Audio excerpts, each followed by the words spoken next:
entrevista con Pedro Ferriz de Con. Central FM. Equilibrio. Bueno, como le informábamos hace un rato, pues Banxico no hizo cambios en su tasa de referencia y tenemos en la línea telefónica a Gabriela Siller Pegaza.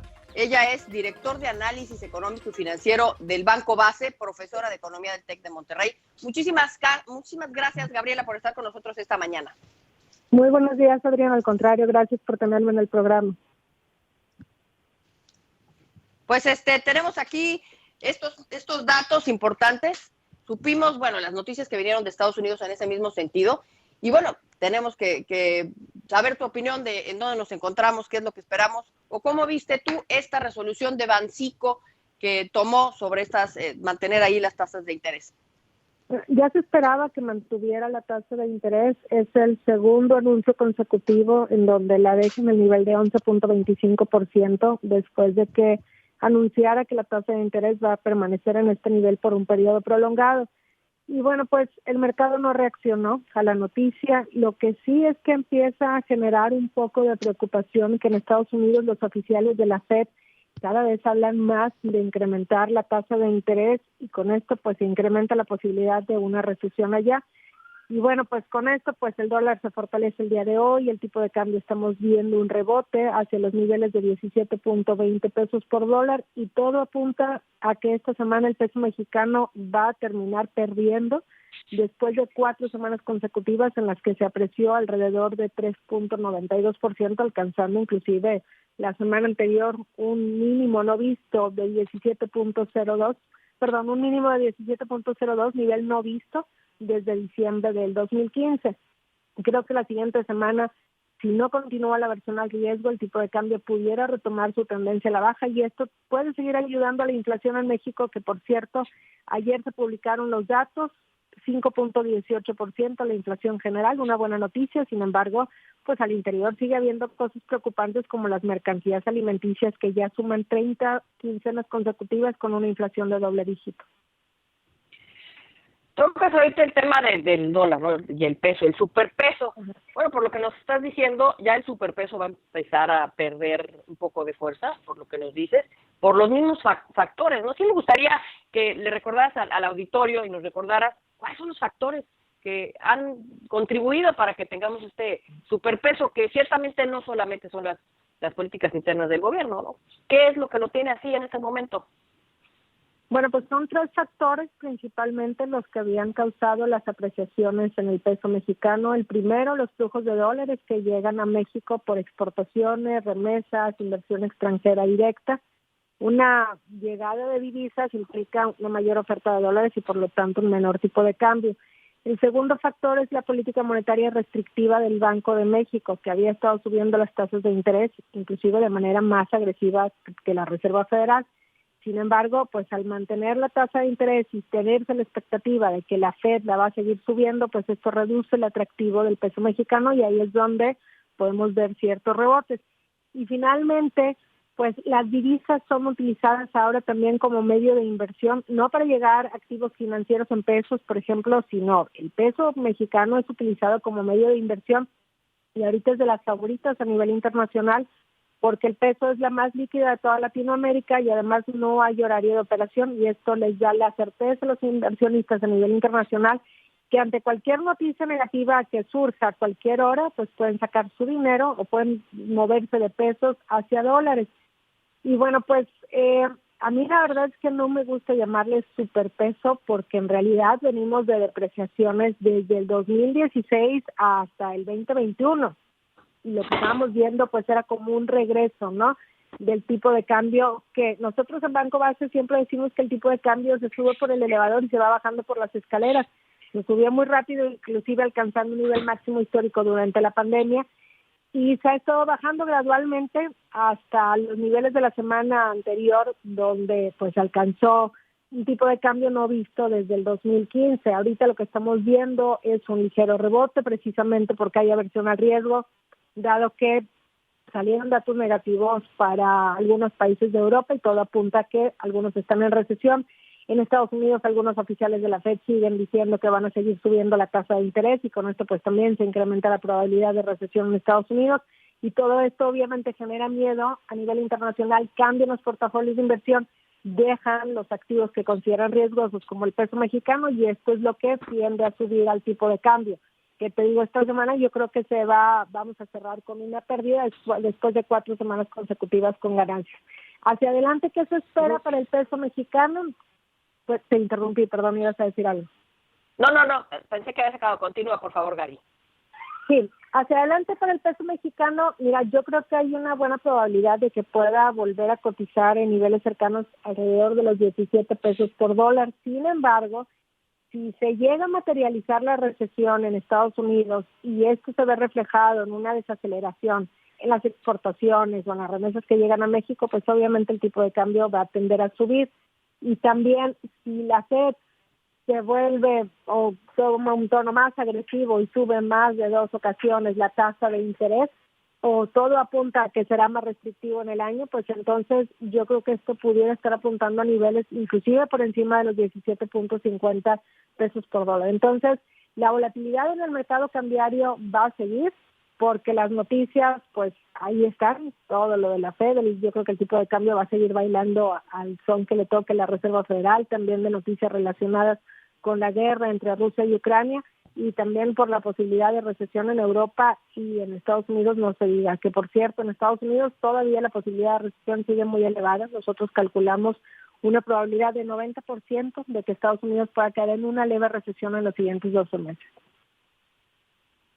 Y justamente eso quería preguntarte, porque aquí parece ser que como puso en pausa la Federación, la Reserva Federal, el Banco Central de los Estados Unidos, puso en pausa el último informe de las tasas de interés, es decir, lo congeló y no lo subió, pero sí advirtió que antes de que acabe el año vienen 2 más, pues aquí como que se pensaba que esas nubecitas que veíamos ahí en el cielo hacia la recesión, que empezaban a irse poco a poco, pero por lo que me estás diciendo, ¿todavía sientes tú que existe el riesgo? ¿Dónde lo pondrías? ¿De moderado a fuerte el riesgo de que se sienta una recesión aquí en los Estados Unidos? ¿Y qué tan profunda la visualizas tú? Mira, yo creo que es elevada todavía la probabilidad de recesión en Estados Unidos, pero sería una recesión leve. Esto se ve reflejado en las ventas mayoristas y minoristas, también en el precio de las casas, que ha ido a la baja, inclusive ya con una variación anual negativa en el índice Case-Shiller, la primera desde el 2012, cuando apenas se recuperaban de la gran recesión o recesión del 2009. Otros indicadores económicos, actividad industrial, el ISM manufacturero también está en zona de contracción, pero sobre todo lo que preocupa es la situación de la banca allá. Aunque ya no se espera que ningún banco colapse, pues los bancos comerciales siguen pidiendo ayuda a la Reserva Federal y con esto se siguen viendo semanas de desaceleración o contracción en el otorgamiento de crédito. Y en Estados Unidos, pues prácticamente todo compran a crédito. Entonces, si no hay más crédito, pues ahí es donde puede venir una baja en la actividad económica. Pero te repito, yo creo que sería una recesión leve. Y si no se materializa la recesión, pues de plano sí se vería una desaceleración económica con un crecimiento este año entre 1 y 1.5%, después de que el año pasado crecieron 2%.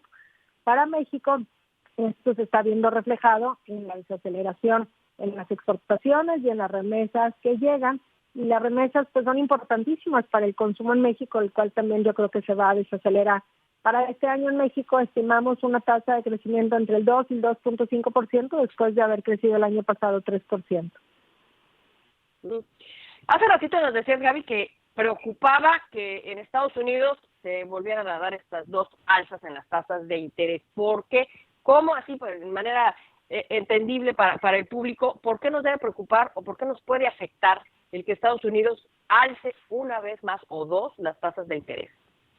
Bueno, Estados Unidos es la economía más grande del mundo y además es el principal socio comercial de México. Lo que les sucede a Estados Unidos, pues en México obviamente pasa, pero de manera más amplia.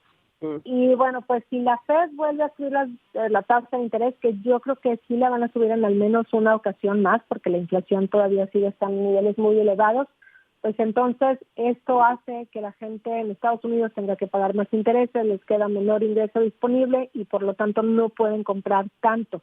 de sus propios productos o los productos del exterior, y ahí es donde se da la desaceleración en las exportaciones que México envía hacia Estados Unidos. Además, también la mayor parte de las remesas que llegan a nuestro país es de mexicanos que trabajan en Estados Unidos, y Estados Unidos siguen subiendo la tasa de interés, pues también puede implicar una menor contratación de personal o una mayor tasa de desempleo. Con esto, pues, los migrantes que están allá ya no podrán enviar tantas remesas. Entonces, hay una correlación muy estrecha entre la economía mexicana y la de Estados Unidos. Si en Estados Unidos sigue subiendo la tasa de interés, pues la actividad económica se desacelera, y con esto inmediatamente también la actividad económica de México se desacelera. Ese tema que tocas de los empleos, qué interesante, ¿no? Yo no sé si tú, como economista y como estudiosa de muchísimos modelos a lo largo de diferentes países, este fenómeno de que estemos con una inflación alta en Estados Unidos, y pues hace un tiempo más alta todavía, pero que el mercado laboral siga creciendo, es decir, que siga habiendo una gran cantidad de empleos. ¿Habías visto este fenómeno antes o es algo nuevo? Fíjate que lo que está pasando en México es que, bueno, tenemos una tasa de desempleo bajísima, cerca de los niveles mínimos históricos. Yo creo que en gran parte tiene que ver con la oportunidad del nearshoring, que llegan inversiones del exterior, y por lo tanto, pues obviamente esto también genera creación de empleo. Pero algo bien relevante es que, a pesar de que la tasa de desempleo en México está a niveles muy bajos, seguimos teniendo los problemas de informalidad, con casi el 55% de los ocupados en este esquema, y también de la subocupación. Alrededor del 8% de los ocupados necesitan un segundo empleo. Entonces, esto nos da pues como 63% de los ocupados en una situación laboral desfavorable en México. Este problema no es nuevo, como que ya viene de muy larga historia, y creo que en la medida que lleguen más inversiones a México, a lo mejor la tasa de desocupación y la informalidad también puede bajar. Ahora, en el caso de Estados Unidos, después de la pandemia, se estaba dando lo que le llamaron la gran renuncia. Mucha gente no quería regresar a las oficinas y entonces renunciaba, pero ahora pues ya la gente no está renunciando porque ve que hay una posibilidad de que caigan en recesión. Por otra parte, ya no tienen tantos ahorros de lo que les habían dado durante la pandemia. Y también esta combinación entre que la economía de Estados Unidos se desacelera, pero como quiera sigue creciendo, y la gente no está renunciando y quiere tener un trabajo, pues es lo que ha causado una baja tasa de desempleo. Entonces, yo creo que son fenómenos todavía como de reacomodo después de la pandemia. Inclusive para el caso de México, lo del nearshoring pues también se ha impulsado por el incremento en los costos logísticos, lo que sucedió durante la pandemia, y todavía veremos, yo creo que durante este y el siguiente año, este reacomodo en el mercado laboral tanto de Estados Unidos como de México. Oye, este tema del diferencial de tasas también me parece muy interesante, que justamente es lo que pienso yo, a reserva de lo que tú nos expliques, ha hecho que pues se mueva mucho capital exterior a nuestro país, y eso pues también está siendo un factor para lo del superpeso, que no te gusta llamarle el peso fuerte, digamos, que no lo tenemos desde 2015, pero sí, ¿cuánto tiempo más va a ser atractivo tener el dinero en bancos mexicanos, por decirlo así burdamente, si vemos que obviamente las tasas de interés aquí en Estados Unidos se ubican en 5.25 más o menos, y en México se mantiene, el dato es en 11.25, pues es algo así como el doble, y entonces resulta más atractivo, ¿no? Te rinde más tu dinero, es hasta donde puedo entender yo, a reserva de lo que me expliques. ¿Cuánto tiempo más se va a tener esa oportunidad de que esté llegando este capital a México por este asunto del diferencial de tasas? Fíjate que el amplio diferencial de tasas de interés entre México y Estados Unidos no ha traído más capitales. En realidad, en el 2023 seguimos viendo salidas de capitales de México. Esto, por supuesto, que sorprende, porque pues la tasa de interés en México debería de estar atrayendo oleadas de capitales, ¿no?, al país.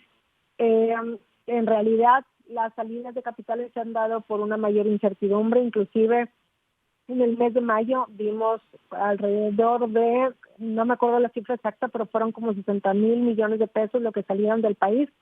Mayo ha sido por mucho el mes en donde más capitales han salido de México, y esto estuvo directamente relacionado con los decretos que se dieron en ese mes y también en la ocupación parcial que se dio a 3 vías férreas de Ferrosur.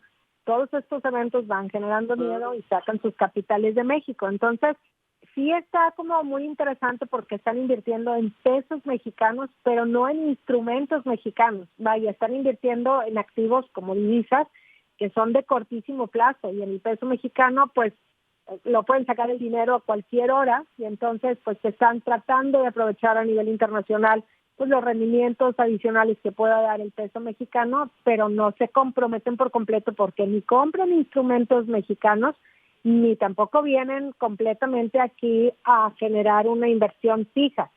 Sí está creciendo México por el nearshoring, pero podríamos aprovecharlo mucho más. Entonces, el diferencial de tasas de interés es muy amplio, pero ni así vemos que sí que entran capitales a nuestro país. Sí, Gaby, ya nada más la última pregunta antes de irnos, ya nos están marcando pausa. El reto de llegar a una inflación en Estados Unidos es el 3%. O sea, la meta es llegar al 3% de inflación. Ahorita estamos en 4.1%. Eso es una pregunta. ¿Lo ves factible? Sí se va a llegar. Y veo que también en México la meta también es del 3% y se podrá llegar también. O sea, como que están poniéndose las mismas metas y la pregunta es si lo van a lograr al mismo tiempo o si uno es factible y el otro no va. Fíjate que yo creo que en México será hasta finales del 2024 o inicios del 2025 cuando se regrese a la meta inflacionaria del Banco de México del 3%. Para Estados Unidos el objetivo es 2% promedio. Yo creo que están lejos, nada más que Estados Unidos como que la inflación baja más rápidamente. Podría lograrse, yo creo que hacia el segundo semestre del 2024, pero existen todavía muchos riesgos para la inflación. La guerra entre Rusia y Ucrania no ha terminado y con esto puede volver a subir el precio de los granos y los precios de los energéticos también. Por otra parte también las oleadas de calor en algunas zonas de Estados Unidos pues están provocando que las cosechas no sean tan buenas y con esto vuelve a subir también el precio de las mercancías alimenticias. Yo creo que será hasta el siguiente año cuando ahora sí por completo pues se hayan disipado o desaparecido todos estos incrementos o presiones que se dieron por la guerra entre Rusia y Ucrania. Pero si por alguna razón, por ejemplo, la guerra escala y ya no se da el corredor de granos en el Mar Negro, pues entonces estaríamos viendo inflaciones más altas y con esto pues hasta más adelante estarían alcanzando el 2% objetivo promedio que tienen allá y el 3% de aquí, y ahí, bueno, pues habría más incrementos en la tasa de interés. Pero por lo pronto yo creo que será hasta el 2024 finales cuando se regresen los objetivos inflacionarios. Bueno, pues ya nos das un panorama muy amplio. Gabriela Siller Pagaza, muchísimas gracias por haber estado esta mañana con nosotros. Muchas gracias a ti, que tengas bonito día. Hasta pronto. Bueno, pues ahí está la opinión de Gabriela Siller Pagaza, director de Análisis Económico y Financiero del Banco Base, profesora de Economía del TEC de Monterrey. Informar es nuestro compromiso. Opinar, nuestra responsabilidad para generar la tuya. Soy tu amigo Pedro Ferriz de Con y desde hace más de 47 años he estado marcando el cambio que México necesita. Mantente en equilibrio en Central FM para que juntos podamos entender todo aquello de lo que te informas. CentralFMEquilibrio.com. Te espero para cambiar a México. Central FM Equilibrio, marcando el cambio que México necesita.